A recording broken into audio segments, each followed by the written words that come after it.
this is David Stark from WatcherPass.com, your website for movie reviews, interviews, and recommendations. Today, I'm joined by Olivia Luccardi, who plays Kay in the all-new feature, Go, Don't Go. We're going to talk to Olivia in just a second, but first, let's check out the trailer, and while you're watching, if you could like and subscribe to this channel, that would be fantastic. It helps me out a lot. Thank you.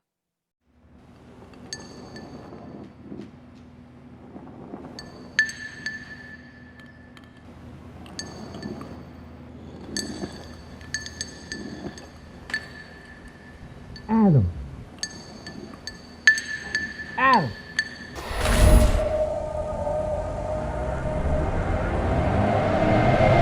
Adam.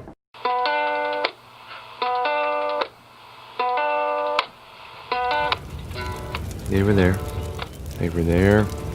And then they were gone.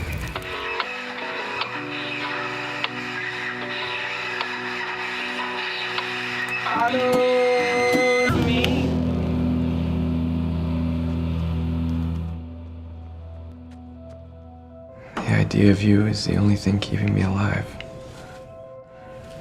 The idea of me is slowly killing you.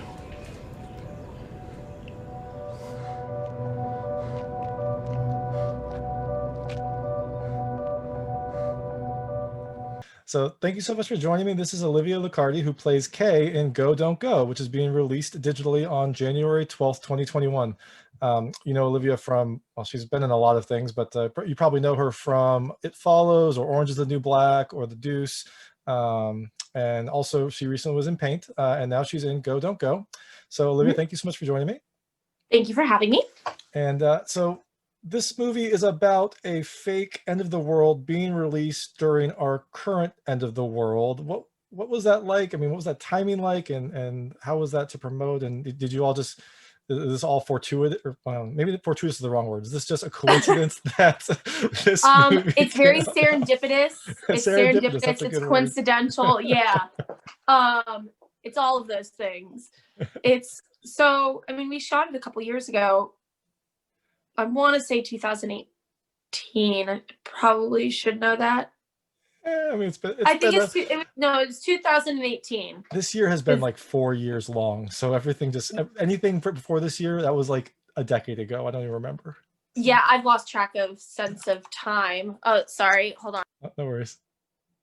So, as I was saying, it is serendipitous and coincidental of the timing. We shot it in 2018, and at first we had our premiere in San Francisco this time last year on, I think, February 1st is a year.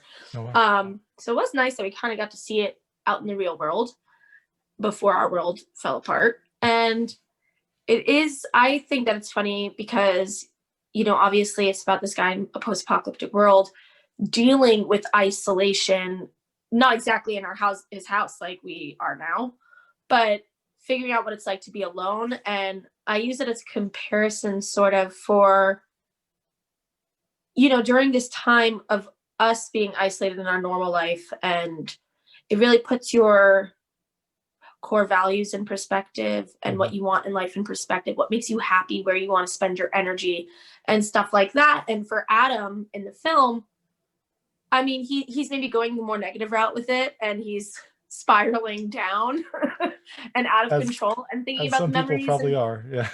Yeah, I've definitely had some of those times myself during the past several months. But yeah, it is kind of weird that it's coming out right now during all this time too. Just piling it on.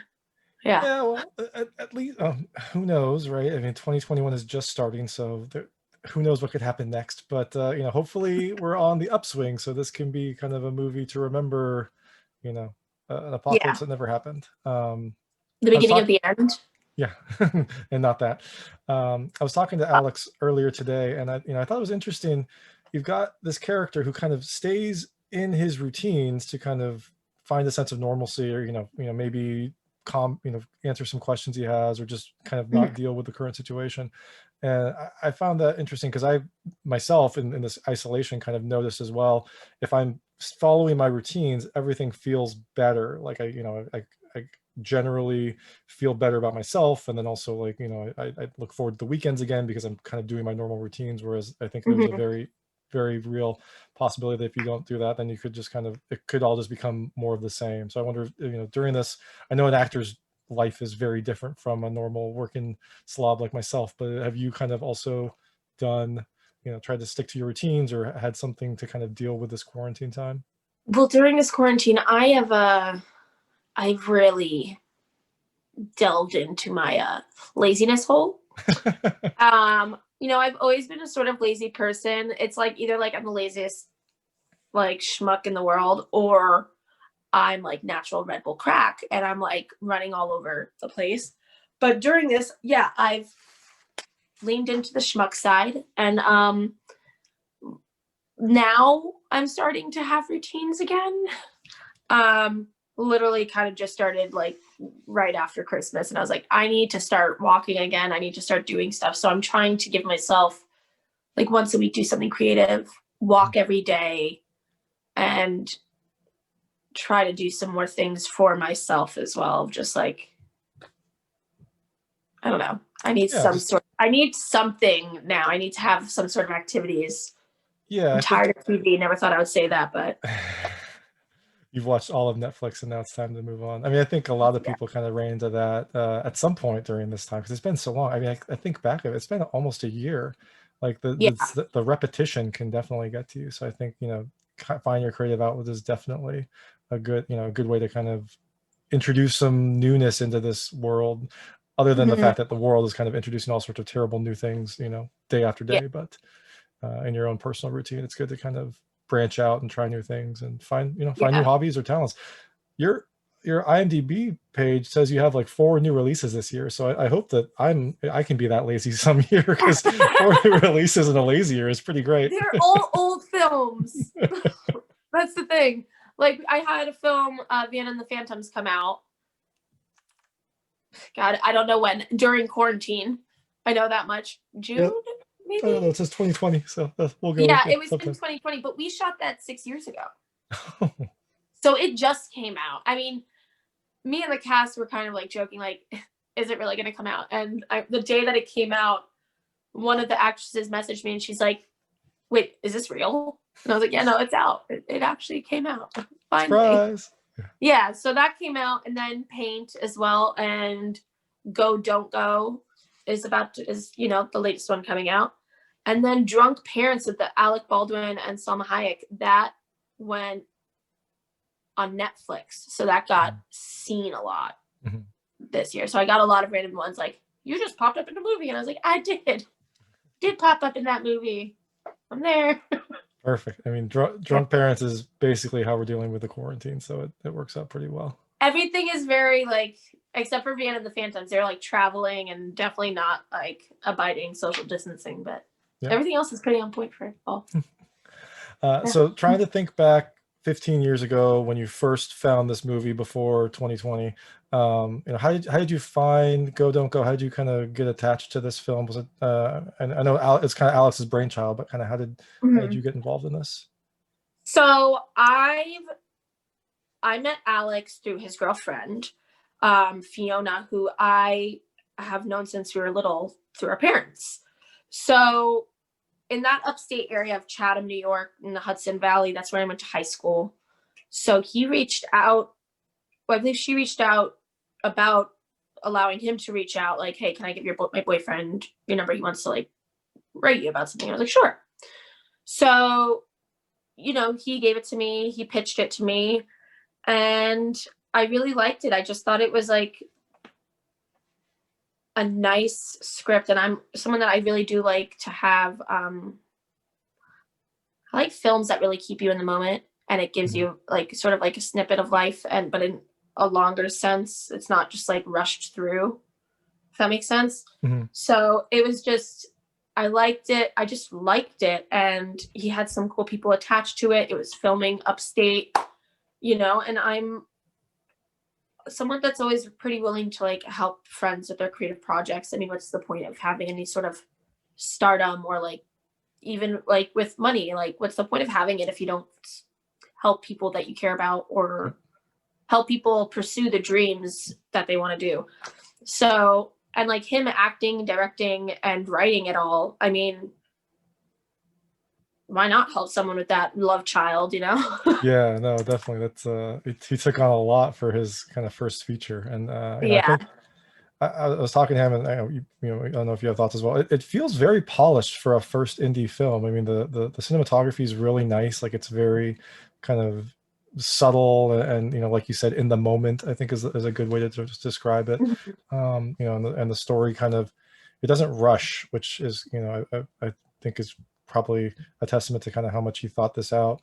But I don't know if you saw any of that when you were filming this, or I don't know how much time you actually spent filming, because your character has some very important scenes, but kind of they're kind of spaced out in small parts. Yeah, I think I only filmed for less than a week, I believe. But sorry, train of thought. No worries. It's been a long Patient. time. I know, what's talking to people anymore. Yeah, I just exactly. talked to my boyfriend, and I feel like sometimes we don't even talk. Like, we're not speaking, actually. The You're first just time I like ever saw you're someone texting again, I each was just other like, as you're watching things. Yeah. yeah, it's like, wait, are we actually saying things, or are we just like telepathically communicating? I'm sorry that I lost the train of thought on that question. No worries. So yeah, you think you filmed for about a week. I guess the Oh, go ahead. so I don't really at that time I didn't really get to see how they were filming his side, which is where you really get to have those immersed moments of time and not exactly normalcy, but just like a day-to-day moments of life that are a little slower than a sped up version. So I sadly did not get to see that. But it being polished, the DP, Frankie, I mean, he's fantastic. He's really good at what he does, and they've all been, everyone that was involved is part of the film world in some sort of way. So, because Alex was doing music videos, and he was also worked on The Good Wife for a little bit, I believe. And Frankie's doing his own thing, doing cinematography and videography and everything else. And even the first AD, he works as an AD in the legitimate film world. Yeah. Yeah. It seems like It's everyone. polished because it's a legitimate movie. There we go. No, it definitely feels like there's some experience in there. And actually, you answered my next question. I was going to ask is, were you able to kind of observe some of the scenes with just Alex, or Adam's character, to kind of get a sense of the world, or was your schedule such that you kind of just had to come in and film your scenes and kind of understand what was happening from the script and then move on to the next project? But it sounds like you filmed your scenes and got kind of your pictures, but you didn't get to spend a lot of time watching Adam, and that makes perfect sense. There were some moments though that I did get to experience because I was still on set. So like with the cabin, I was there that day for all of the cabin things. In the bar, there's moments of him just alone in the bar and like seeing how he sits in it and seeing how they're doing it. And so luckily, I was there for a couple, but not for as much as I maybe have wanted. Oh, that makes sense. I mean, Yeah. I imagine it was a long process for him to kind of film scenes of himself alone in the woods. So. Yeah. And this was filmed, if I remember right, is this filmed near where you grew up, or at least near a place that you're familiar with? Where I went to high school, cool. in Chatham, New York, in the Hudson Valley. So the bar that we were at when Kay and Adam first meet, is actually like my friend's pub in town. So luckily they gave us the spot. That whole scene is basically the town as extras. That's awesome. I pried them all there. I was like, guys, we need extras. And then they didn't answer for a while. Then we're like, we can give you beer. And people are like, we'll be there in 3 seconds. Like, literally, no one's answering me all damn. I've texted like 25 people, like, please come. You want to be in this movie I'm doing? Like, come on. And then no one was answering. And then I was like, beer. And they were like, yes. So there we go. but once again, directing and handling, the town crowd while they're a little buzzed and keeping them quiet on set is an accomplishment in itself. And it But leads everyone to, was great. yeah, and it leads to very natural, a natural bar scene if everyone's just a little buzzed and drinking. So Exactly. Not the immediate actors, just the. Yeah, well, you got to do what you have to do. And the indie world is, very different. So you got to kind of be creative to get what you need. So Yeah. True. and that bar scene, I know it's his character. It was so awkward. I kept like screaming, like talk to her, like do something. What was that like to film? It must have been. I know it's your character and that's the script, but it must have been kind of difficult to just kind of sit there and talk, to a wall essentially at some points. Yeah, I feel like in scenes like that, the real me comes out because the part of me is like, "Yo, why aren't you talking? Like, Yeah. why aren't you saying anything? Come on, say something." Which I actually think she does at some point, doesn't she? She's like, "Are you gonna say anything?" Yeah, I think she does. I think or there's maybe actually that's a just line. in my brain, and I don't even remember. In my brain, I was like, "This is awkward," Yeah. but it worked well for the scene. I mean, it conveyed the real emotion. Yeah, no, it definitely got you an insight into his character that kind of sticks with you. But I was I'm like, what is going on? Why isn't he talking to her? But you can watch the movie to find out why. There's more insights throughout. Exactly. Available on iTunes and Vudu and Amazon and everywhere you can go for socially distanced movies. And this is like the most socially distanced movie, so it's actually kind of perfect for COVID times. Like there's barely anyone in it. Yep, exactly. Super distance.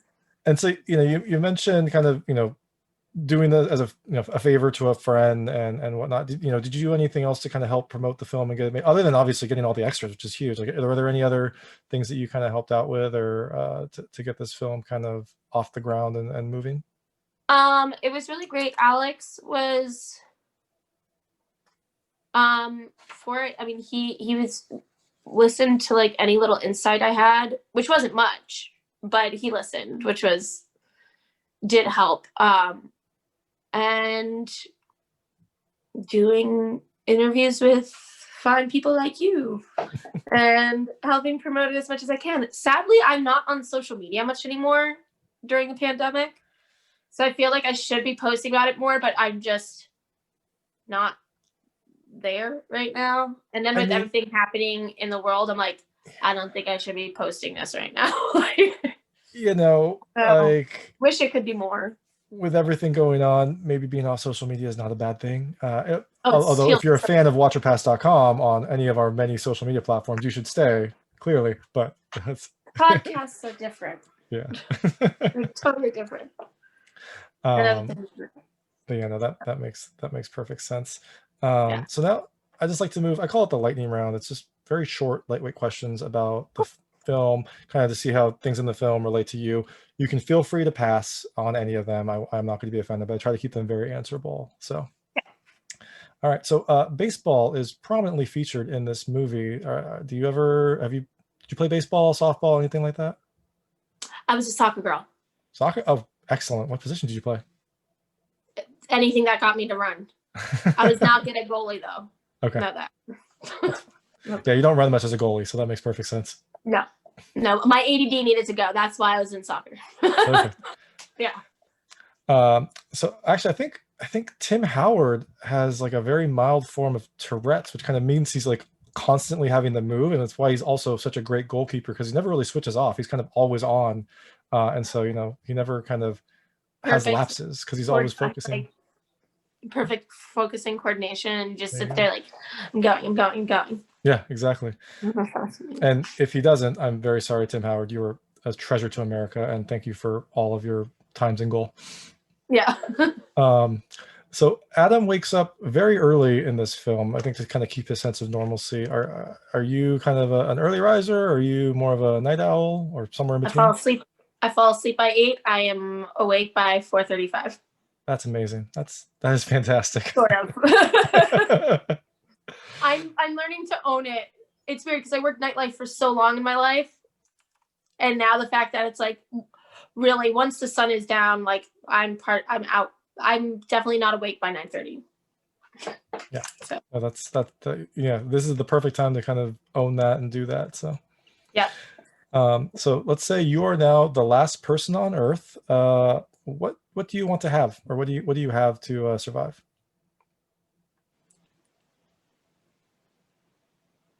Okay.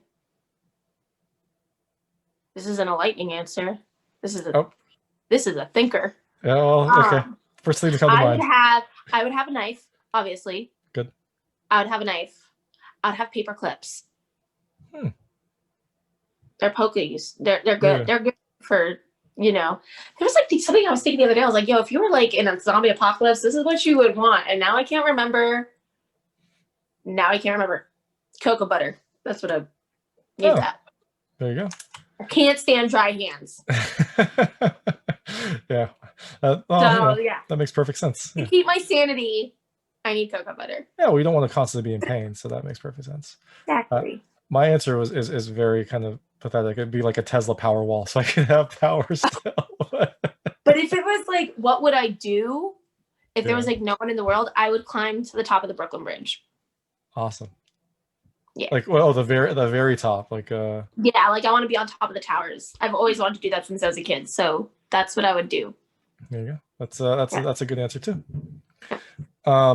So light bulbs are also prominently featured. Are your light bulbs traditional, LED, CFL? I can't even. Is that LED? It's Luna from Sailor Moon. No, my light bulbs are not very traditional. Okay. As I have a ring light around my phone as well, and then I have a paper lantern light. I have normal. I guess I have a good mix. You have a good mix. Some of those would survive, so that's good. Yeah. The neon light. What? The neon light could survive. There, yeah. Well, you would need that to kind of keep your sanity. How's your bowling game? Pretty good. After a couple drinks. Yeah. It's always a curve. At some point it goes downhill, but when you're on, you're on. Every game, like pool, it's like I have this beautiful spot in between. I'm like, yes, I'm good right now. I actually think when we were filming the pool scene I wasn't supposed to get it in, and I accidentally did get it, and I was like, sorry. Right. You just dropped the pool stick and just walked off. Yeah. Yeah, I was like, I wasn't supposed to make that hole, but it was right there. It's God-given. What can I do? Yeah, but I do miss bowling. I miss bowling. Yeah. Yeah. Hopefully it'll come back. Hopefully things will come back, but I guess we'll find out this year. I mean, Ebola was at that one place in Brooklyn, that gutter. They were up and running 2 weeks later. There you go. So fingers crossed that we all get back to bowling. Have you ever been described as failing upward? No, but I probably definitely done it before. Huh? As long as you're making momentum, right? Who cares? No one's told me that. Maybe they think it, but as far as I know, I haven't heard it. Are you more of a wallflower or an extrovert? I am both. Okay. Perfect. I'm an extrovert with social anxiety. So, well, it's good. Yeah. It's good that you recognize that. That's important. It took a while, but I definitely have. And it's not helping to be in this COVID quarantine. Because then I finally see people again, and I'm just like, I don't know how to act. Yeah, you're like, oh, I don't know what to do. Yeah, like my sentences fumble. I'm not even stoned, and I'm like, sorry, like I can't speak right now. Which is once again why I think me and my boyfriend don't actually speak words to each other. Possibly. It's been a year. Whatever you're doing is working. Yeah, we're just speaking like Dothraki. Yeah, it works. Yeah, yeah. It's a very physical language, I believe. Guttural. Yeah, guttural. Yeah. Have you ever been on such a one-sided date before, or something similar to that? Yes. Oh, wow. Yeah, I have, and they're awkward, and I am someone to be like, this, like, come on, like, I will try to like break into it, but at the same time, quiet people intrigue me. So sometimes they're not as awkward as you think. Well, I'm going to not ask any more questions and see what comes from this interview. We'll just sit here in silence. I don't want to do that.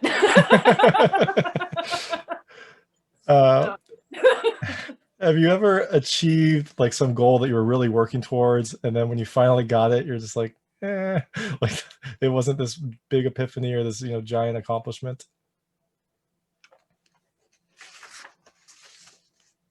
I kind of feel like there's a lot of that in life. Like there's nothing I can specifically Mhm. pinpoint. But I feel like sometimes, goals are meant to be achieved though. So that's the thing, like goals, like sometimes it's not meant to have that like epiphany feeling. It's like, oh, I've made it here. What's next? So that's sort of, I guess, where I see goals as like a ladder. Like I always try to like give myself obtainable goals so that I can easily sort of obtain them. And then it's like, yes, I'm working towards this. Yeah. Like me walking a mile a day. That's an obtainable goal. Me, I don't know, with acting, it's kind of hard. Just do every audition you get. Yeah, but I mean that's really smart, No because matter then you what. kind of you build momentum, and then when you're kind of building momentum, then you probably just naturally feel better and feel more confident and whatever. So Yeah. have you ever had a car die on you, either like running out of gas or having a part No, fail? knock on wood. We'd stop talking about that. Let's go. Yeah, okay, I'm not sorry. Us in LA, let's not talk about that. Okay. uh, have you ever had something blow up on you, or blow up I while have a you're burn working on on it? my finger from a sparkler on New Year's. Does Oh, that count? that does count. That's It's a painful. 3rd-degree burn. It's pretty gnarly. A third. Oh, geez. Yeah. I had to send a picture to my dad, like, I don't think this is healing right. And he's like, no, it's not. I was like, okay. Oh gosh. Was it this New So Year's? yes. Was it this New Year's? Like this last New Mhm. Year's? Oh my gosh. Well, that's even worse, because then you I can't mean, go you to the had to make hospital. fun out of a little bit because there's Yeah. not, you can't do anything. So we had some sparklers and champagne, and then the sparkler was too close to my finger. And yeah, it's Oh, yeah. fine. And then that's the worst, because you can't go to the hospital. You just kind of have to deal with it, kind of first aid it yourself. So Yeah, I definitely wouldn't have gone to the hospital anyway. I'm not someone that likes them in general, so I just text my dad. I'm like, what is this? well, so that might be the answer to this next question too. Aside from the things that were in the film, what is the largest thing you've burned, and is that your finger?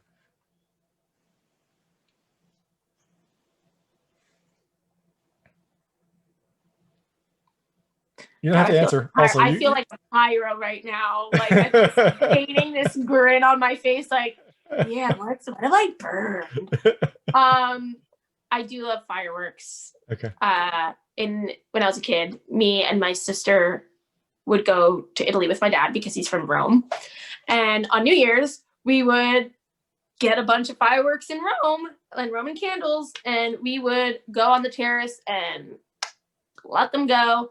One time we dropped a Roman candle though off of our terrace, and it landed on this car. But the next morning it sort of had like a little bit of a dent in it, and then like the gunpowder, and we were just like, okay, that wasn't us. Like, Yeah.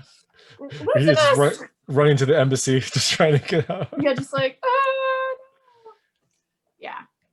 Well, I got in trouble. I mean, Italy is crazy on New Year's. Yeah. So it's normal. We didn't get blamed. That was the least of the things.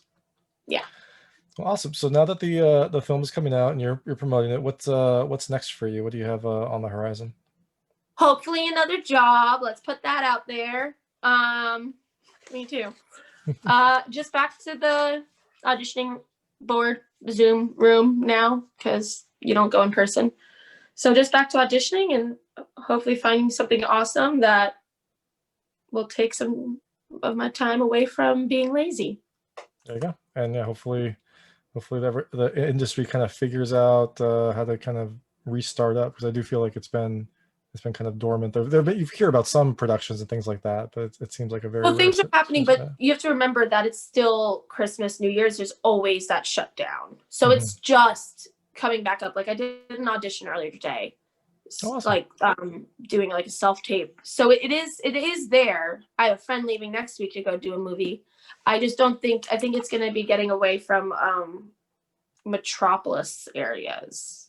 If that makes sense. Like I feel like it's going to go to other places that are a little more in control, maybe a little more rural and isolated, but probably not in Los Angeles and New York for a minute. I Hallmark. think. I could totally be wrong though. I can't wait to see all the Hallmark Christmas movies this year, where everyone goes back to their small towns. There's gonna be like a million of them because the only places you can film. So you're gonna have a ton of people return to their small towns for their, for their holiday time. So Yep. Yep. They're all shot in Winnipeg or Vancouver, basically. Well, And awesome.